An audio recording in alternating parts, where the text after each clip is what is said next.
तो वीडियो को स्टार्ट करने से पहले दोस्तों वीडियो को लाइक या डिसलाइक जरूर किया करें, इससे हमें हेल्प मिलती है आपका फीडबैक जानने में। तो प्लीज ध्यान से वीडियो को लाइक या डिसलाइक जरूर कीजिएगा। तो दोस्तों आज की इस मूवी में आप देखोगे एक ऐसे बंदे को जिसके लॉलीपॉप में पड़े पड़े जंग लगी जा रही थी और यहाँ पर कोई भी उसके लॉलीपॉप को यूज करने वाला नहीं था। इस चीज को लेकर के भाई साहब भी अत्यधिक चिंतन में थे, परंतु जब भैया जी की किस्मत खुलती है तो कतई गदर ही काट देती है। अब ये कितनों कितनों की कहां पर कैसे कैसे और किस किस पोजीशन में लेते हैं, ये सब आप आज की इस मूवी में देखने वाले हो। और भाई साहब थंबनेल देख करके तो तुम समझ ही गए हो कि भैया जी ने क्या गजब कांड किया है। तो चलिए ज्यादा देर ना करते हुए हम मूवी का एक्सप्लेनेशन स्टार्ट करते हैं, परंतु उससे पहले गुरु चैनल को सब्सक्राइब कर लो अगर आगे भी ऐसी ही और भी ज्यादा तगड़ी तगड़ी मूवीज देखनी हो तो। और स्टार्ट होती है और हम देख पाते हैं अपनी मूवी के मेन कैरेक्टर रे को, जो कि अपने डैड के पास में है और यहाँ पर उसके डैड ने उसकी मॉम की सेवा करने के लिए बुलाया है।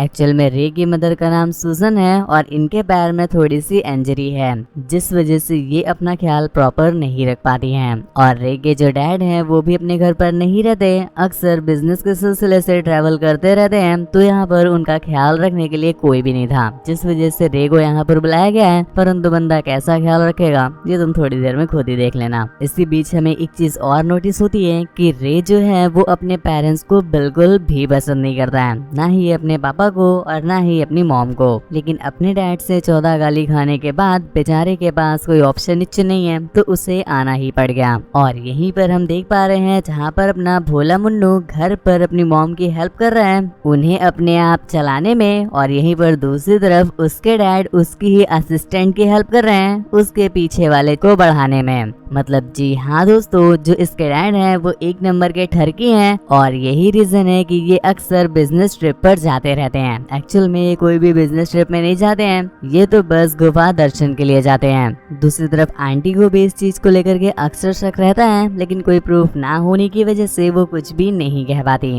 खैर यहाँ पर आंटी के बारे में भी थोड़ा सा ज्ञान ले लो कि आंटी भी कुछ कम नहीं है, इन्हें भी ठुकाई में तगड़ा इंटरेस्ट है। लेकिन प्रॉब्लम ये है कि इनकी लेग इंजरी हो गई है, जिस वजह से घोड़ी क्या अब तो ये बहन की पकौड़ी भी नहीं बन पाती हैं, जिस कारण ये अत्यधिक दुखी भी हैं और यहाँ पर बस अपनी बड़ी उंगली को ही कष्ट दे रही हैं, जिसका इन्हें अत्यधिक दुख भी है क्योंकि अब इनकी झील में हैंडपंप के ताजे पानी की सप्लाई नहीं हो पाती। खैर जो भी हो, पर आंटी ने चीट तो नहीं किया। कुछ देर के बाद हम देखते हैं कि रे सुजन के पैरों पर मसाज कर रहा था और यहाँ पर उसके हाथ पैरों पर मसाज करते करते कहीं और ही जाने लग जाते हैं, जिसके बाद वो किसी तरह से खुद पर कंट्रोल करता है। जिसके कुछ देर के बाद उसे उसकी मॉम को नहलाने भी ले जाना था, क्योंकि ये नहा भी नहीं पाती थी खुद से। तो रे जब उन्हें नहलाने ले जाता है तो एक बार फिर से उनके खुले खुले तंत्रों को देख करके उसका बउआ छटपटाने लग जाता है, जिस पर वो एक बार फिर से कंट्रोल करता है। उसी रात हम देखते हैं कि एक बार फिर से सुजैन उसे अपने कमरे में बुलाती है, ये कह के कि तुमने अभी तक मेरे अपर थाई की मसाज की ही कहाँ। अब अपर थाई की मसाज है बाबू, तो यहाँ पर उसे गहरी गुफा बस झलक मात्र नहीं दिखेगी, बल्कि संपूर्ण गहरी गुफा उसके नेत्रों के सामने ही थी,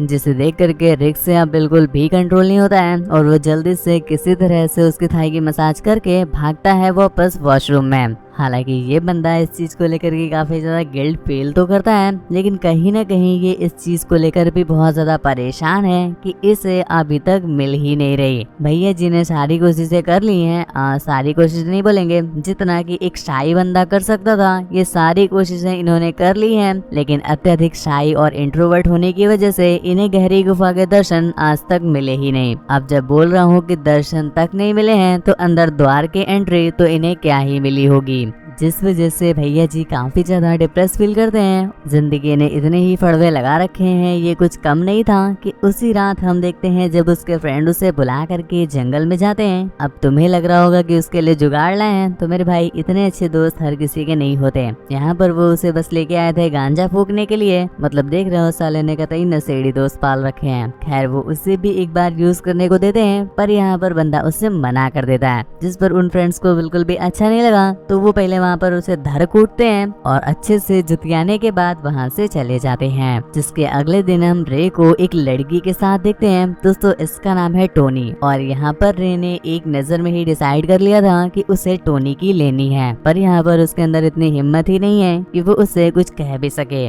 जिस वजह से आज तक ये घंटा रिलेशनशिप में तक नहीं आ पाए हैं। तो आगे का तो तुम कुछ सोचना ही मत। जिस वजह से भैया जी भी अत्यधिक दुखी हैं और घर आकर के ठीक उसी तरह से खुद को गरियाते हैं जैसा तुम खुद को गरियाते हो जब तुम्हारी क्रश के सामने तुम्हारी बोलती ही नहीं निकल पाती। खैर कुछ देर के बाद वो घर पर वापस लौट आता है और एक बार फिर से सूजन उसे डिमांड करती है कि मुझे नहलाने ले चलो। यहाँ पर रे उन्हें नहलाने ले भी जाता है, पर एक बार फिर से उसके बड़े बड़े तरबूजे देख करके रे से रहा नहीं जाता। खैर किस्मत हर किसी की तुम्हारे या हमारे तरह फड़वे नहीं लगाती, कुछ लोगों के साथ थोड़ी सी रियायत कर देती है। ठीक ऐसा ही होता है रे के साथ, क्योंकि यहाँ पर वो टोनी की तो लेने से रहे, परंतु काफी दिनों तक रे के साथ रहने के बाद टोनी उससे गार्डन में ही चाटने पूछने लग जाती है। तो वो भी यहाँ पर उससे नहीं रोकता और यहाँ पर वो उसे पकड़ के चाटने लग जाता है। स्टार्टिंग में तो बंदी उससे खास कुछ भी नहीं कहती, पर अगले ही पल रे भैया बिल्कुल पगला से जाते हैं, जिस वजह से बेचारी टोनी काफी ज्यादा हर्ट हो गई और वो वहाँ से चली जाती है।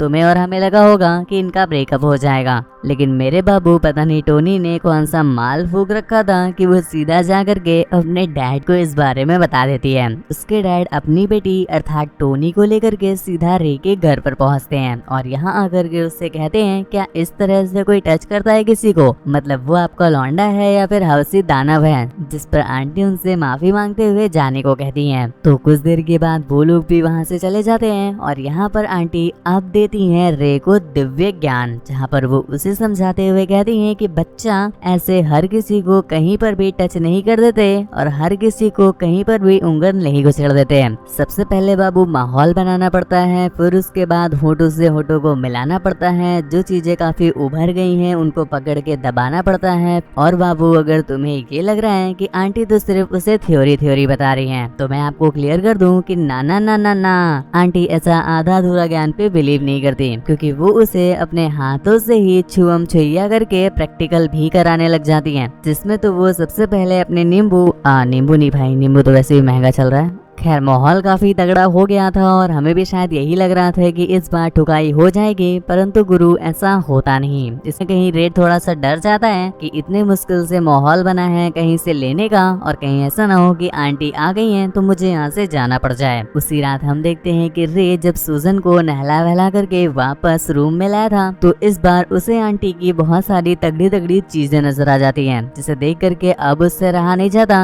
तो वो आंटी के उन्हीं अंगों को दबाने और चाटने पूछने लग जाता है, जिस पर हम देख पाते हैं कि सूजन भी उसे मना नहीं करती। मना क्या कह रहे हो, वो तो खुद साथ देने लग जाती है। जिसके बाद गुरुजी ने अर्थात सूजन ने जैसा सिखाया था, सबसे पहले होठ मिलाए, फिर उसके बाद संतरे दबाए और आखिर में नो एंट्री में अपनी गाड़ी घुसाए। खैर उस रात तो वो सूजन को अच्छे से पटक के पेल देता है, जिस पे उसे काफी ज्यादा मजा भी आता है। पर अगली सुबह जब रे सोकर उठता है तो भाई साहब उसकी फटके 4 हो जाती है कि उसने आखिर ये क्या कर दिया। जिसके बाद वो जल्दी से अपनी फटी हुई संभालता है और वहीं की एक विंडो से बाहर कूद जाता है। जिसके बाद वो कपड़े वगैरह पहन करके फिर से मेन डोर से अंदर आता है, ऐसा प्रिटेंड करने के लिए कि वो तो रात भर बाहर ही था और बूंदाबांदी जैसी कोई चीज तो उसने की ही नहीं। जिसके अगले दिन अब टोनी से रहा नहीं जाता, रहा नहीं जाता, तड़प ही ऐसी है, जिस वजह से वो उसके रूम में आकर के उसे अपने संतरे दिखाने लग जाती है। वो सबसे पहले उसके साथ चाटा पोछी कार्यक्रम, संतरा निचोड़न और फिर उंगल प्रक्रिया भी करता है, परंतु इसके बाद जो मेन मैच हमारा आ पाता, इससे पहले ही आंटी आ जाती है।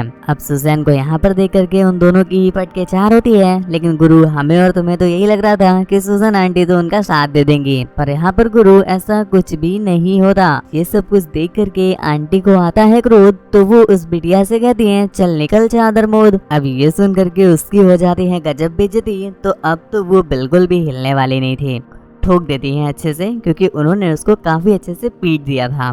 जिसके बाद वो उसे पकड़ के चाटने लग जाती है, परंतु इनका ये चाटापोची आगे हो पाता इससे पहले ही वहाँ पर टोनी के डैड आ जाते हैं। और मेरे भाई इसे तो तुम जानते ही हो, पता नहीं कौन सा वाला सस्ता नशा करता है कि जहाँ पर जो बोलना चाहिए उसका विपरीत ही बोलता है कि सूजन तुमने मेरी बेटी के साथ ऐसा क्यों। कुछ देर के बाद अंकल जी चले जाते हैं, परंतु यहाँ पर रे इस चीज से काफी ज्यादा हताश, निराश और उदास हो जाता है। तो वो वॉशरूम में जाकर के फांसी लगाने की कोशिश करता है, परंतु इतने में ही सूजन वहाँ पर पहुँच जाती है जो कि उसे बचा लेती है। अब बाबू को लटकने से बचाया है, जिसके बाद सूजन उसके घोड़े पर सवारी करने लगती है। लेकिन कुछ ही देर में रे को याद आया कि वो क्या कर रहा है, इसलिए वो खुद को पीछे खींच लेता है और अपने दोस्तों के साथ बाहर चला जाता है। यहाँ पर उसके दोस्त भाई साहब तुम जानते ही हो एक नंबर के तूतिया प्राणी हैं, तो यहाँ पर वो उसे डेयर देते हैं कि तुम इस पहाड़ की चोटी से नीचे कूद कर दिखाओ। वो उनका चैलेंज एक्सेप्ट कर लेता है और ऊपर से छलांग मार भी देता है, जिसके अगली सुबह हम देख पाते हैं कि वो वहीं पर पड़े हुए हैं। ये तो चलो किस्मत अच्छी थी कि ज्यादा फड़वे नहीं लगे, वरना इतने में तो अच्छे अच्छों की गड़ी टूट जावे। जिसके बाद उसे पास में ही एक ट्रक दिखाई देता है, जिससे वो लिफ्ट लेता है अपने घर की, और यहीं पर ये मूवी समाप्त हो जाती है।